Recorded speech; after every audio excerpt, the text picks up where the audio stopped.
महादानी बलि की मार्मिक कथा। भक्त श्रेष्ठ प्रहलाद के पुत्र विरोचन की पत्नी सुरोचना से दैत्यकुल की कीर्ति को अमर करने वाले उदारमना बलि का जन्म हुआ था। विरोचन के पश्चात ये ही दैत्येश्वर हुए। जब दुर्वासा ऋषि के शाप से इंद्र की श्री नष्ट हो गई, तब दैत्य दानवों की सेना लेकर बलि ने देवताओं पर चढ़ाई की और स्वर्ग पर पूरा अधिकार कर लिया। देवता पराजित होकर ब्रह्मा जी के पास गए। ब्रह्मा जी ने भगवान की स्तुति की। वे प्रभु प्रकट हुए और उन्होंने क्षीर सिंधु के मंथन का आदेश दिया। भगवान विष्णु को सम्मति से इंद्र ने बलि से संधि कर ली। अमृत की प्राप्ति के लिए देवता एवं दैत्य दोनों ने मिलकर समुद्र का मंथन किया, परंतु सफलता तो सदा श्रीहरि के चरणों में ही रहती है। भगवान का आश्रय लेने के कारण देवताओं को अमृत मिला और भगवान से विमुख दैत्य उससे चित ही रह गए। भगवान ने मोहिनी रूप धारण करके क्षीर समुद्र में निकले अमृत कलश को, जिसे दैत्यों ने छीन लिया था, ले लिया और युक्ति पूर्वक देवताओं को अमृत पिला दिया। इस भेद के प्रकट होने पर दैत्य बहुत ही क्रुद्ध हुए। देवताओं एवं दैत्यों में यह भयंकर युद्ध छिड़ गया। भगवान की कृपा देवताओं पर थी, अतः उनको विजयी होना ही था। दैत्य पराजित हुए, बहुत से मारे गए। स्वयं दैत्यराज बलि युद्ध भूमि में वज्र द्वारा मारे गए थे। बचे हुए दैत्यों ने बलि तथा दूसरे सभी अपने पक्ष के सैनिकों के मृत या घायल शरीरों को उठा लिया और वे उन्हें अस्ताचल पर्वत पर ले गए। वहां दैत्य गुरु शुक्राचार्य जी ने अपनी संजीवनी विद्या से सभी मृत दैत्यों को जीवित कर दिया। बलि पहले से ही ब्राह्मणों के परम भक्त थे, अब तो आचार्य शुक्र ने उन्हें जीवन ही दिया था। वे सब प्रकार से गुरु एवं विप्रों की सेवा में लग गए। उनकी निश्चल सेवा से आचार्य बड़े ही प्रसन्न हुए। शुक्राचार्य जी ने बलि से यज्ञ कराना प्रारंभ किया। उस विश्वजित यज्ञ के संपूर्ण होने पर संतुए हुए अग्नि ने प्रकट होकर बलि को घोड़ों से जुता रथ, दिव्य धनुष, अक्षय प्रोण एवं अध कवच प्रदान किए। आचार्य की आज्ञा से उनको प्रणाम करके बलि उस रथ पर सवार हुए और उन्होंने स्वर्ग पर चढ़ाई कर दी। इस बार उनका तेज असहा था। देवगुरु बृहस्पति के आदेश से देवता बिना युद्ध किए ही स्वर्ग छोड़कर भाग गए। बलि अमरावती को अधिकार में करके त्रिलोकी के अधिपति हो गए। आचार्य शुक्र ने उनसे अश्वमेध यज्ञ कराना प्रारंभ किया। बिना 100 अश्वमेध यज्ञ किए कोई इंद्र नहीं बन सकता। आचार्य शुक्र 100 अश्वमेध करा के बलि को नियमित इंद्र बना देना चाहते थे।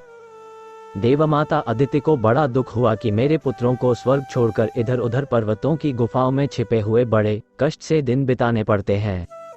वे महासती अपने पति महर्षि कश्यप की शरण गईं और महर्षि के आदेशानुसार उन्होंने भगवान की आराधना की। भगवान ने दर्शन देकर देवमाता को बताया, माता, जिस पर देवता तथा ब्राह्मण प्रसन्न हो, जो धर्म पर स्थिर हो, उसके विरुद्ध बल प्रयोग सफल नहीं होता। वहाँ तो विरोध करके कष्ट ही मिलता है। बलि धर्मात्मा और ब्राह्मणों के परम भक्त हैं। मैं भी उनका तिरस्कार नहीं कर सकता, किंतु मेरी आराधना कभी व्यर्थ नहीं जाती। मैं आपकी इच्छा किसी प्रकार अवश्य पूरी करूंगा। भगवान वामन रूप से देवमाता अदिति के यहाँ पुत्र बनकर प्रकट हुए। महर्षि कश्यप ने ऋषियों के साथ उन वाम जी का यज्ञोपवीत संस्कार कराया। वहां से भगवान बलि की यज्ञशाला की ओर चले। नर्मदा के उत्तर तट पर शुक्राचार्य की अध्यक्षता में बलि का 100वां अश्वमेध यज्ञ चल रहा था। 99 अश्वमेध वे पूरे कर चुके थे। सबने देखा कि सूर्य के समान तेजस्वी वामन रूप के एक ब्रह्मचारी छत्ता, पलाशदंड तथा कमंडलू लिए यज्ञशाला में पदार्पण कर रहे हैं। शरीर के अनुरूप बड़े ही सुंदर छोटे छोटे सुकुमार अंगवाले को देखकर सभी लोग खड़े हो गए। बलि ने वामन ब्रह्मचारी रूपधारी भगवान को सिंहासन पर बैठाकर उनके चरण धोए। ये पवित्र चरणोदक मस्तक पर चढ़ाया। भली भांति पूजन करके बलि ने कहा, ब्रह्मचारी जी, आपके आगमन से आज मैं कृतार्थ हो गया। मेरा कुल धन्य हो गया। अब आप जिस लिए पधारे हैं वह निसंकोच कहें, क्योंकि मुझे लगता है कि आप किसी उद्देश्य से ही यहाँ आए हैं।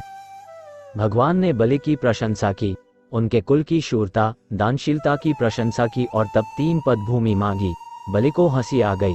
उन्होंने अधिक भूमि मांग लेने का भगवान से आग्रह किया। भगवान ने कहा, राजन, तृष्णा की तृप्ति तो कभी होती नहीं। मनुष्य को अपने प्रयोजन से अधिक की इच्छा नहीं करनी चाहिए, अन्यथा उसे कभी शांति न मिलेगी। जिसकी भूमि में कोई तप, जप आदि किया जाता है, उस भूस्वामी को भी उसका भाग मिलता है। अतः मैं 3 पद भूमि अपने लिए चाहता हूँ, मुझे इससे अधिक नहीं चाहिए। बलि जब भूमिदान का संकल्प देने लगे, तब आचार्य शुक्र ने उन्हें रोका। शुक्राचार्य ने बताया कि ये ब्रह्मचारी रूप में साक्षात विष्णु हैं और त्रिलोकी नाप लेने आए हैं। आचार्य ने यह भी कहा कि तीनों लोक इनके 2 पद में ही आ जाएंगे। तीसरे पद को स्थान नहीं रहने से दान का संकल्प पूरा न होगा और उसके फलस्वरूप तुम्हें नरक भी मिल सकता है। परंतु बलि ने सोचकर आचार्य से कह दिया कि मुझे ऐश्वर्य के नाश या नरक का भय नहीं है, मैं दान देने को कहकर अस्वीकार नहीं करूंगा। शुक्राचार्य ने रुष्ट होकर बलि को शाप दे दिया, तू मेरी आज्ञा नहीं मानता, अतः तेरा यह ऐश्वर्य नष्ट हो जाएगा। आचार्य के शाप से भी बलि डरे नहीं, उन्होंने स्थिर चित्त से श्रद्धापूर्वक वामन को भूमि का दान किया।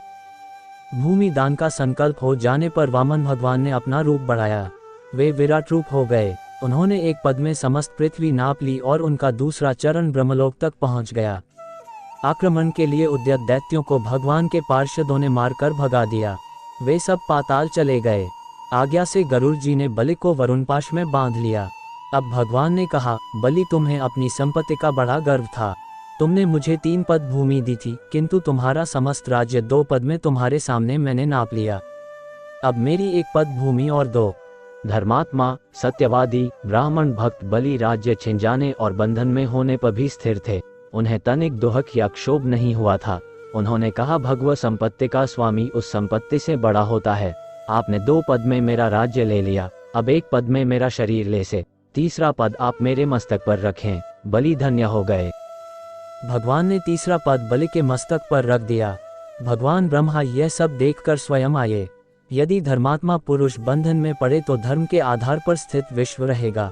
ब्रह्मा जी ने भगवान प्रार्थना की, प्रभो आपके चरणों में जो श्रद्धापूर्वक एक चुल्लू जल और दूरवाक कुछ अंकुर चढ़ाता है वह भी संपूर्ण बंधनों से सदा के लिए छूट जाता है। फिर जिसने स्थिर चित्त से श्रद्धापूर्वक आपको त्रिलोकी का राज्य दान कर दिया, वह बंधन में कैसे रह सकता है।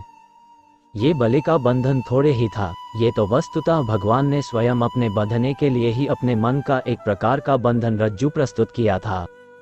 भगवान ने ब्रह्मा जी की ओर देखा और फिर स्नेह से बलि की ओर देखते हुए वे बोले, ब्रह्मा जी, धर्म का फल ही है मुझे संतुष्ट करना। मैं प्रहलाद के इस धर्मात्मा पौत्र की परीक्षा ले रहा था।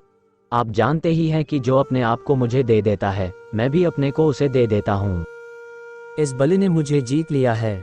बेटा बलि, उठो, अब तुम अपने पितामह प्रहलाद के साथ सुतल में जाओ। उस सुतल का राज्य करो जिसके वैभव की तुलना में स्वर्ग किसी गणना में नहीं है। मैं स्वयं अद बराबर गदा लिए वहां सदा सर्वदा तुम्हारे द्वार पर उपस्थित रहूंगा। जो भी दैत्य दानव तुम्हारी आज्ञा नहीं मानेंगे, उन्हें मेरा चक्र दंड देगा। तुम्हें नित्य मेरे दर्शन होंगे। पुत्र, तुम्हें इंद्र ही तो होना था। मैं स्वयं तुम्हें अगले सावर्णी मनवंतर में इंद्रपद पर बैठाऊंगा। बलि के नेत्रों से अनु का प्रवाह चलने लगा, बोलने में असमर्थ हो गए। ये करुणामय प्रभु इतनी तुच्छ सेवा से द्रवित हो गए। वे संपूर्ण भुवनों के स्वामी अब दैत्यों के द्वार पर द्वार रक्षक बनेंगे।